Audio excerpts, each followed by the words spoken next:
Now at this point in the checklist, we are prompted to create a product template. And I think these are really handy.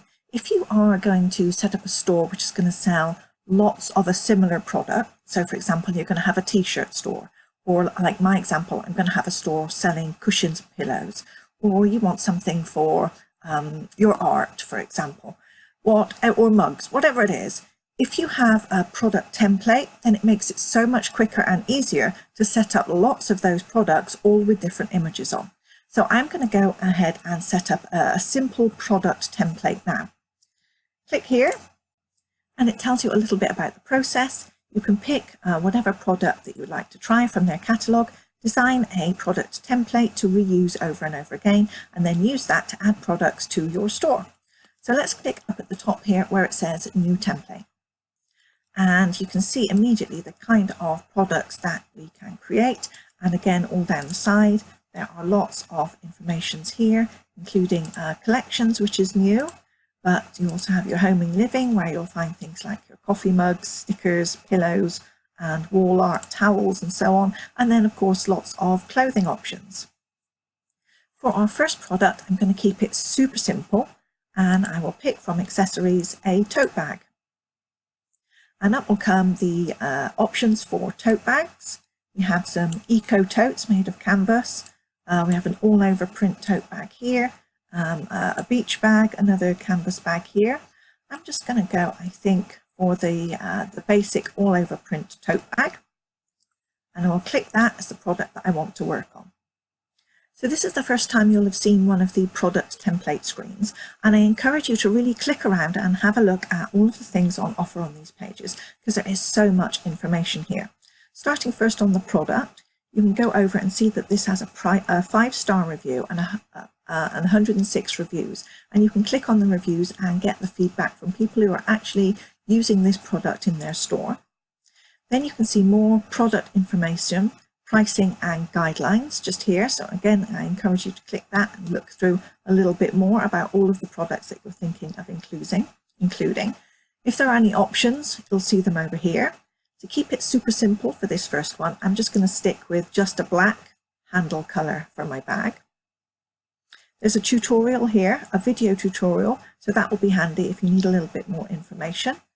And over here, it tells us the price, the standard price for our bag. So let's go ahead and design something.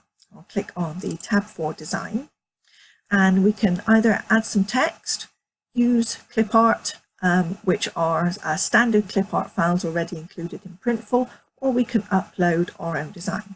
So I'm going to upload a design of my own choosing by clicking here, and you'll arrive at your store's file library.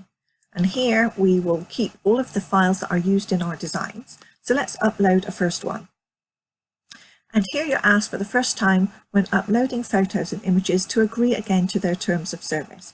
This basically says that you aren't going to use and upload images which are copyright for someone else, anything for which you don't hold the rights to commercially reproduce the content, anything which is obviously unpleasant and expresses hate towards other peoples or groups, no illegal activities, and so on. So you check to understand these and accept the terms and conditions and click accept. Now you have an opportunity to upload a file. I think I will select that one. That will look cool with the black handles coming out the top of the bag. And open. And now this will be uploaded into my store's file library, so I can use it on this product and also on all future products if I want to pick it. Once the file is uploaded to your library, click it to choose.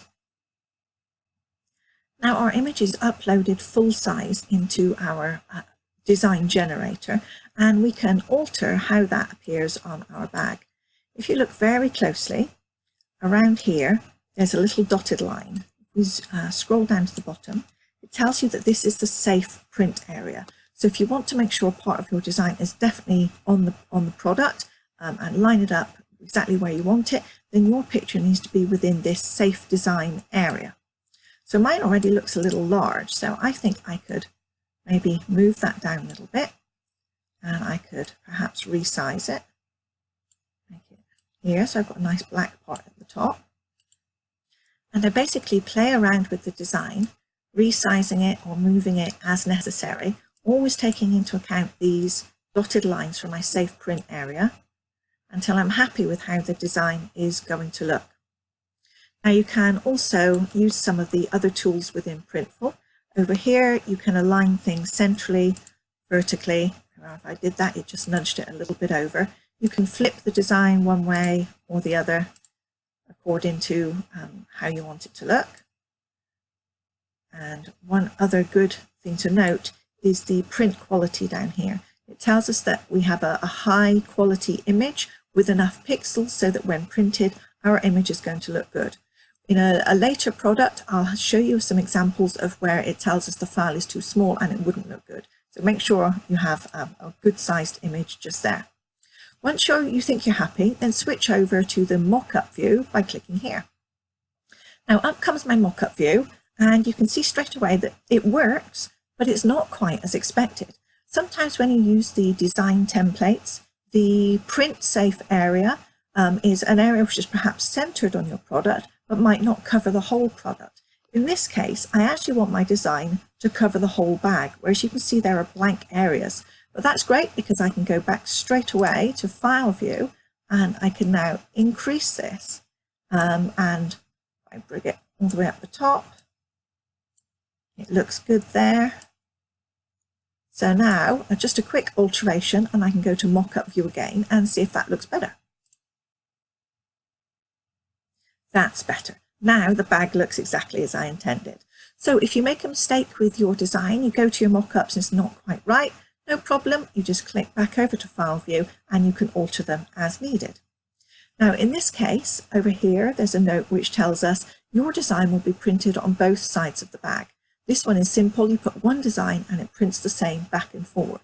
However, if you want to, you can select the advanced print file and then you can add a second design or slightly different one on the reverse of the bag. I don't need to do that. I'm happy with mine as it is. It's just a really simple product template. While we're here, let's scroll down and have a look at some of the mock-ups of the product that it gives us. This one here, obviously the product is just isolated against a white background. Here you have what they might call a lifestyle mock-up showing the bag in use, and here you have a flat lay.